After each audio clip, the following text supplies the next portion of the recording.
Finally tonight, a NewsHour essay. As we reported earlier, President Obama today announced plans to expand drug treatment centers and increase the use of drugs that reverse the effect of opioids like heroin, OxyContin, and Percocet. Communities across the country are developing new approaches to this epidemic in an attempt to support addicts, helping them into treatment instead of arrests.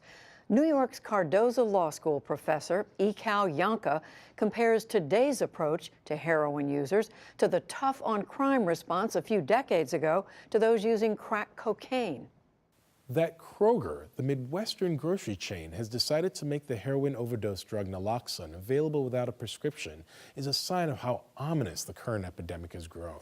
Faced with a rising wave of addiction, misery, crime, and death, our nation has linked arms to save souls. Senators and CEOs, Midwestern pharmacies, and even tough-on-crime Republican presidential candidates now speak with moving compassion about the real people crippled by addiction. It wasn't always this way. 30 years ago, America was facing a similar wave of addiction, death, and crime, and the response could not have been more different. Television brought us endless images of thin, black, ravaged bodies, always with desperate, dried lips. We learned the words, crack baby. Back then, when addiction was a black problem, there was no wave of national compassion.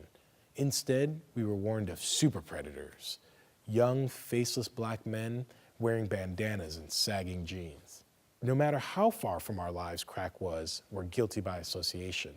By the time I was in college in the early 1990s, my short dreadlocks meant older women would cross the street to avoid me. African Americans were cast as pathological. Their plight was evidence of collective moral failure, of welfare mothers and rock-slinging thugs, and a reason to cut off all help. Blacks would just have to pull themselves out of the crack epidemic.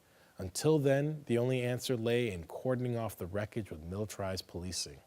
Today, police chiefs facing heroin addiction are responding not by invoking war, but by trying to save lives and get people into rehab.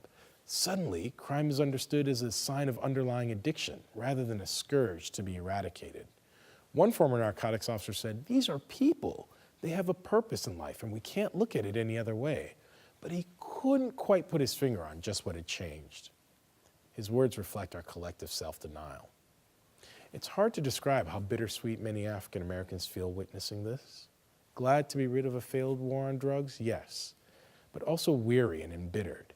When the faces of addiction had dark skin, the police didn't see sons and daughters, sisters and brothers. They saw brothers, young thugs to be locked up, not people with a purpose in life.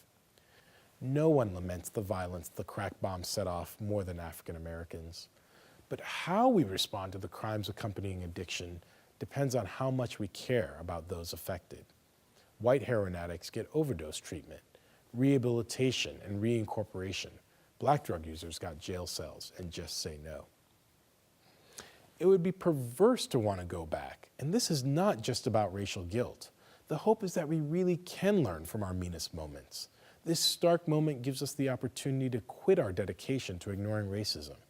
Next time we, or even you, are faced with an indictment of institutionalized racism, maybe we can swallow the knee-jerk dismissal or the condescending finger-wagging and imagine if you would accept such treatment of your own.